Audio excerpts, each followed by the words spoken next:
Padamihin lang natin yung views.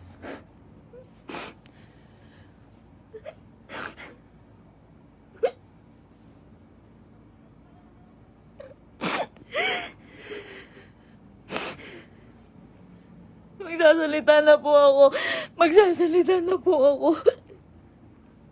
Padamihin lang po natin yung views.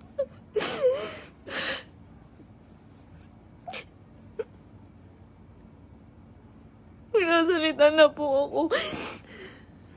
Pipilitin ko pong isa-isahin. Pipilitin ko kahit gano'ng katagal tong live na to. Iisa-istain ko po ang panggagago sa akin ni Merc. Ni Christian Merc Gray.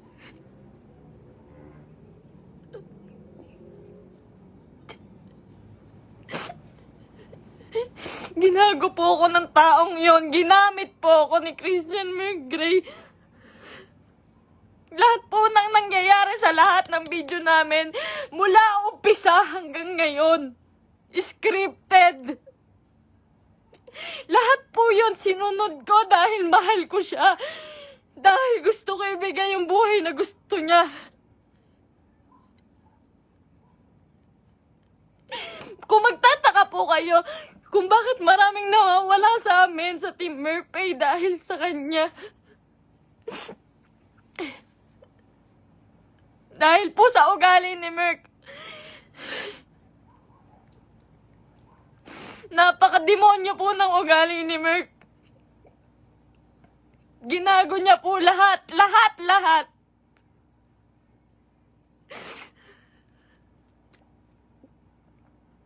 Ito po. Ito na, umpisa ko na po. Alam niyo po, nag-umpisa kami sa... Nung galing po siya sa Brusco. Galing po si Merc sa Brusco. Hindi po ako yung dahilan ba't siya nawala doon. Ayaw niya pong mabawasan yung perang kikitain niya dahil po alam niyang malaki. Siya po ang pinakamalaking may kita sa Brusco. Siya po ang may pinakamalaking kita. Yung ibabawas na 5% doon, sa pera ni Merc siguro mababawas doon 16,000.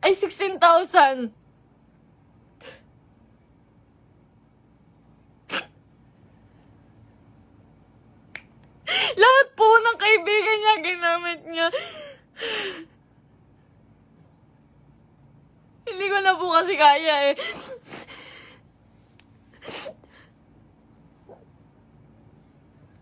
Sobra po yung ginawa ni Merc. Sobra. Hindi ko na po kaya. Pasensya na po kayo.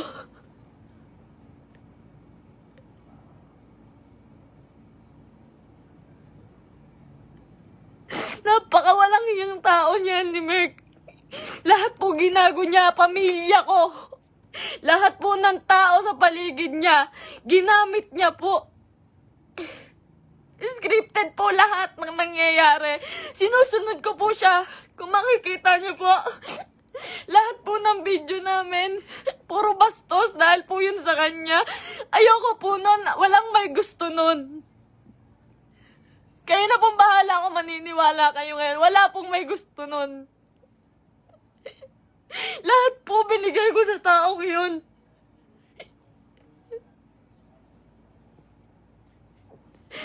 Lahat po ng panggagamit sa katawan ko, lahat po ng pagpapakita ng kung ano sa katawan ko, siya po ang may gusto nun. Nagagalit po siya pag aayaw ako. Ang sasabihin niya, para sa atin to. Para sa atin to. Pero hindi ko naramdaman dahil po, napakalaki po ng kinikita ni Merc. Wala po siyang binibigay sa akin. Kung sasabihin niyo po na pera lang ang habol ko sa kanya. Kung makikita niyo po yung bahay namin, hindi niya po napagawa yun. Hindi niya po pinagawa yung bahay namin. Uunahin niya pa po yung iba. Sa laki ng kinikita ni Merc, sa milyon ang kinikita niya sa isang buwan. 5,000 lang po ang binibigay sa akin yan, pati kay mama. Sa magulang ko po, 5,000 lang po, isusumbat niya pa. Mumurahin niya yung magulang ko.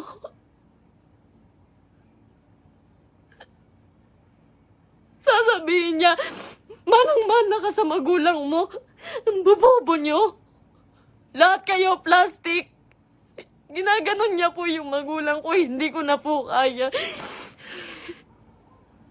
Ngayon po, nawawala po si Merc ngayon.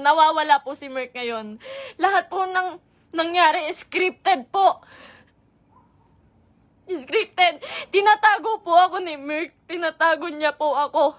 Hindi niya po ako pinapalabas. Ayoko na po. Ayoko na talaga. Ayoko na po talaga. Ayoko na po. Ang ginagawa niya lang po. Nandito po ako ngayon kasi nawawala po si Merc. 6 na araw na po siyang nawawala. Kasama niya po yung babae niya. Yun dun po sa... Si Pam doon sa video na bago makaganda.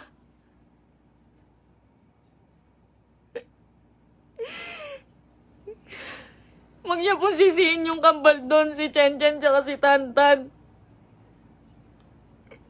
Yung Centeno twins po, huwag niyo po silang sisihin doon. Dahil utos po ni Merc lahat yun. Ako po, hindi ko na po kaya si Merc. Demonyo na po yung utak niya. Sobrang bukang pera.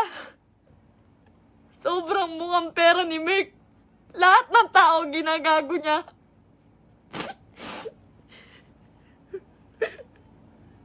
Sinisira niya po yung nanay ko po. Yung nanay ko na nasisira na din po sa inyo. Yung sasabihan po yung nanay ko na mamatay ka na, siya po may utos nun.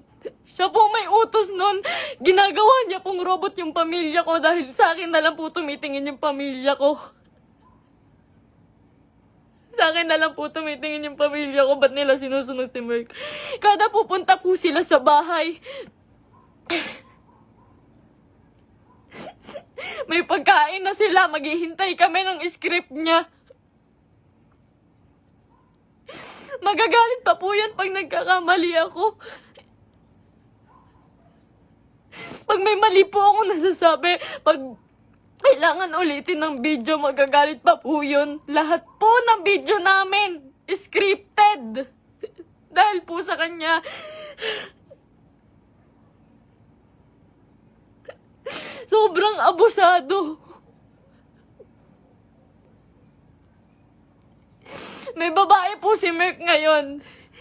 Yung babae niya, yung Pam po. Grabe, Merc. Pinatulan niya pang, may anak na po yun. May anak na. Sabi niya. Sabi ko nun, Mahal, baka naman papatulan mo yan. Baka naman totoohanin mo. Ang sabi niya nun, hindi. Kamukha yan ng ex ko. Hindi ako papatol dyan.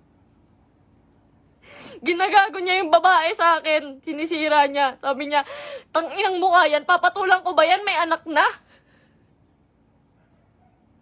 Ginaganon niya yung babae. Ngayon, nandun siya. Nasa Quezon po si Merc. May katibayan po ako. Lahat po. Lahat. Kahit sa chat, kahit yung babae. Nahuli ko po kasi dahil po dun sa post ng babae, nag-post po yung babae. Nakasama po yung sasakyan namin. Tapos yung cellphone ko po, nagla-login po yun sa Quezon.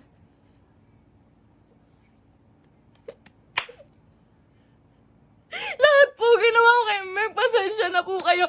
Ako po mismo humihingi ng pasensya dahil po kinonsinti ko siya.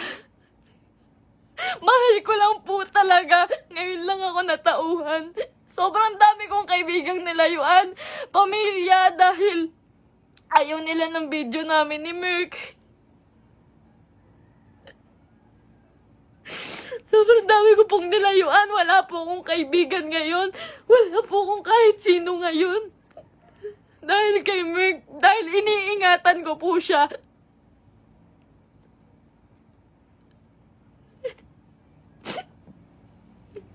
Kaya totoo po yung sinasabi niya, scripted lahat sa amin.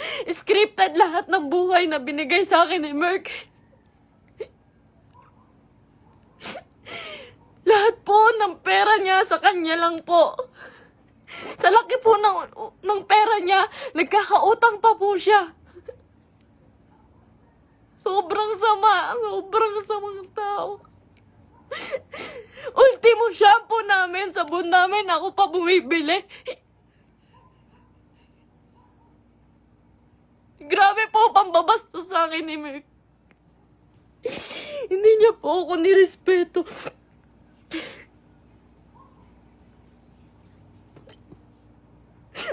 Nawalan po ako ng kaibigan dahil sa kanya. Huwag niya po sisihin lahat po ng taong nakapaligid kay Merk. Dahil po lahat yun inuutusan niya. Sobrang bossy. Hindi niya naman po pinapalamon.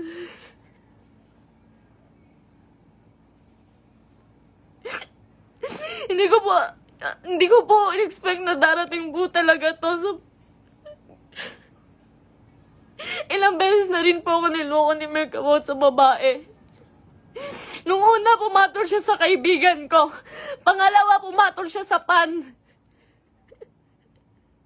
Pasensya na po kayo. Kasi alam ko po, scripted po yun eh. Pasensya na po kayo. Ako na po humihingi ng pasensya sa inyo. Ginawa ko lang po yun kasi sobra po akong nagmahal. Bago po namin makuha si Asurada, ang inuulam po namin araw-araw, itlog at tuyo araw-araw para makuha niya lang yung sasakyan niya. Lahat po ng meron siya ngayon, sa kanya po nakapangalan. Pati yung bangko po, sa kanya po.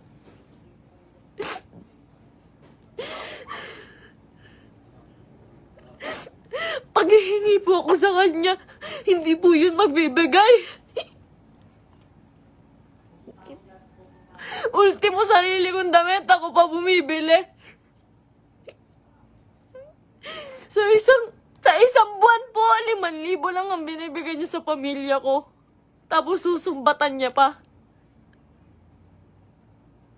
Lahat daw binigay niya sa akin. Yung singseng, sabi niya, 170K daw po yun. Malaman-laman ko, 30,000. Yung tatay ko, binastos niya. Binastos niya yung tatay ko. Hindi po siya nagpaalam sa tatay ko na magpropose siya. Nung time na yun po, hindi po maganda yung nangyari. Yung proposal po. Hindi po ako naniniwala sa proposal na yun dahil po alam ko na hindi totoo, na para lang yun sa video. Lahat po kay Merk hindi totoo.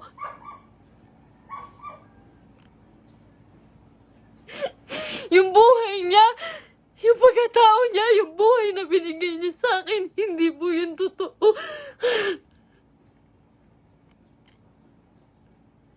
Lahat po ng kaibigan niya na malalapit sa kanya, ginago niya po lahat yun.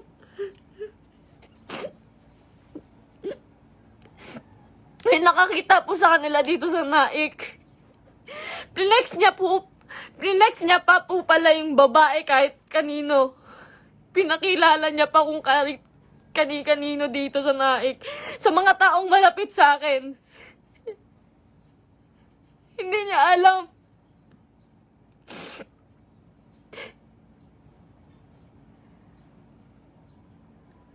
Grabe po yung ginawa sa akin. 3 years po akong nagtiyaga. Isang buwan po akong nakakulong. Isang buwan po akong nakakulong sa kwarto. Kinukulong niya po ako kasi bawal daw po ako makita ng kahit sino kapitbahay. Nandito lang po ako pag uuwi po ako sa Antipolo. Madaling araw niya po ako iuuwi doon. Para walang makakita sa akin.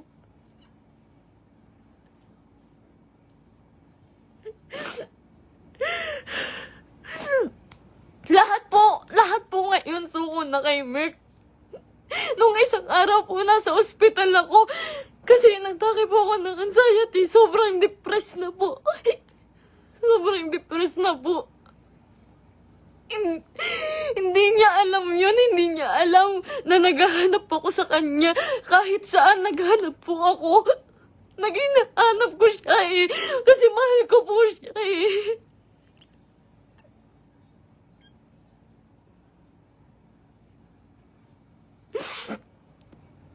Ilang araw po wala akong tulog, wala akong kain, kakahanap sa taong yun.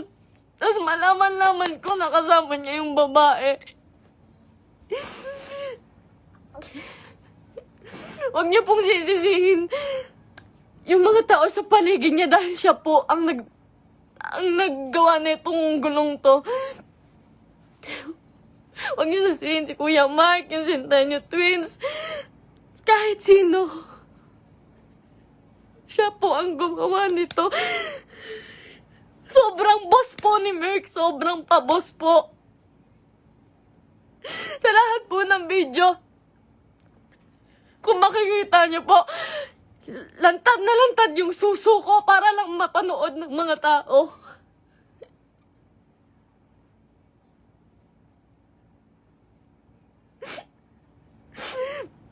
Para lang panoorin niyo, para lang magkapera siya.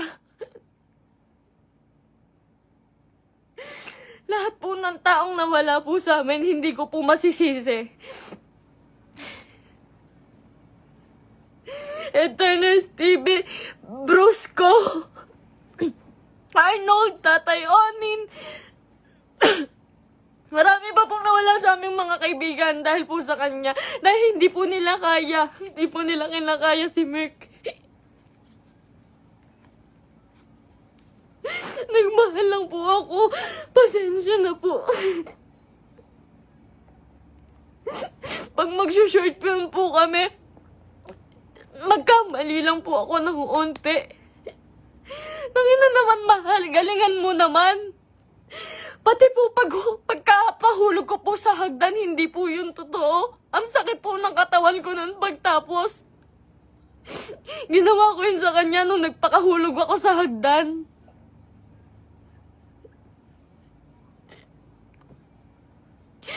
May mga pasa po ko lagi pag may nangyayaring hindi magandang prank. Lagi po ako nagkakasugat, nagkakapasa dahil po sa ginagawa namin. Hindi po ako nanghingi ng kahit piso kay Merk. Hindi po ako nanghingi ng kahit piso kay Merk. Hindi po. Lahat po ng account siya po may hawak. Kinukontrol niya po lahat. Hindi niya po mapagawa yung bahay ko. Sabi niya po sa CR namin, mahal, hindi ako magsi-CR dyan. Hindi po siya nag-CR sa CR namin sa bahay.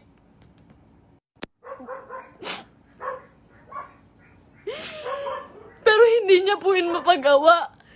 Tinitiis niya po yun. Kayo na pong bahala kahit hindi na po kayo maniwala. Hindi ko po kayo masisisi. Kasi lahat ng ginawa ni Merk, hindi totoo yun. Wala nang totoo kay Merk. Mahal na mahal ko yun. Ang dami kong ginawa para sa kanya. Alam po yan ang mga totoong kaibigan namin. Alam po nila kung gaano ako nagsasakripisyo araw-araw.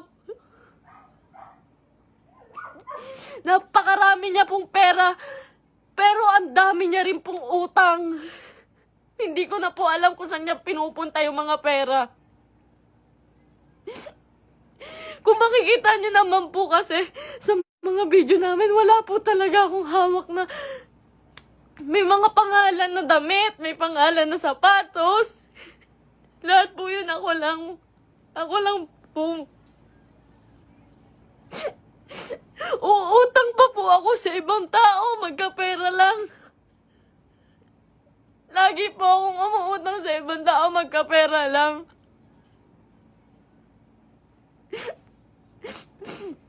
Ayun po, hindi ko na po kaya. Hindi ko na rin po talaga kinaya. Wala pa po akong tulog kain.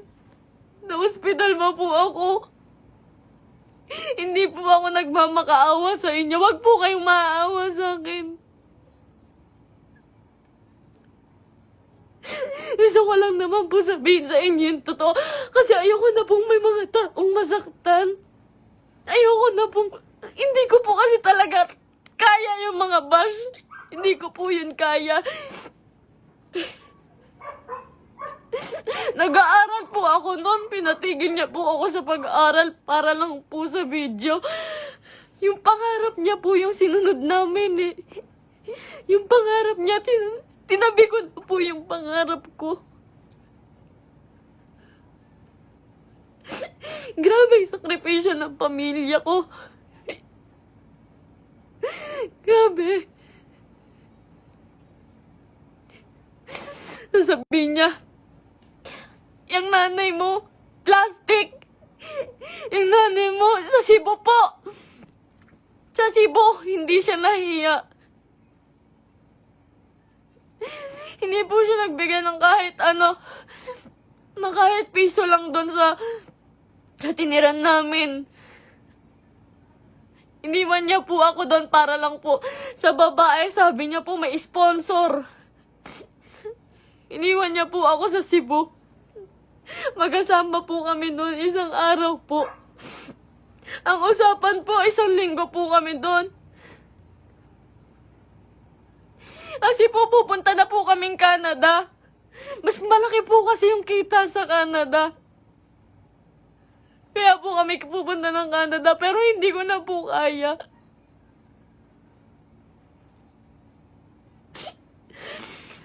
Ganito, ngayon, fiancé niya pa lang po ako, pero grabe na po yung ginagawa niya sa akin. Sobrang mukhang pera ni Merk.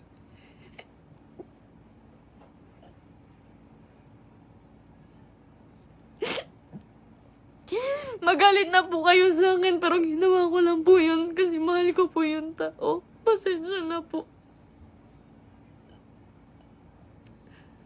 Pasensya na po.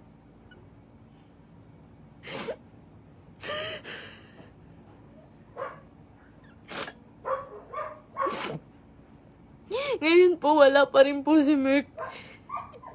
6 na araw na po siyang nawawala. Pinabayaan niya po ako mag-isa nang walang pera. Wala po akong hawak na pera. Pinabayaan niya po ako.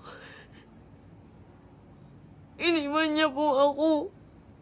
Ang dami ko na pong utang ngayon kasi po wala akong hawak na pera. Tapos hahanapin ko siya.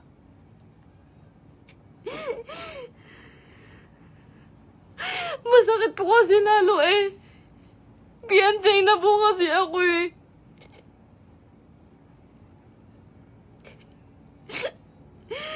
Sobrang pasensya na po sa inyong lahat. Sobrang pasensya na po. Mahal ko lang po yung tao. Pero ngayon po suko na po ako. Pagod na po ako. Pagod na ako.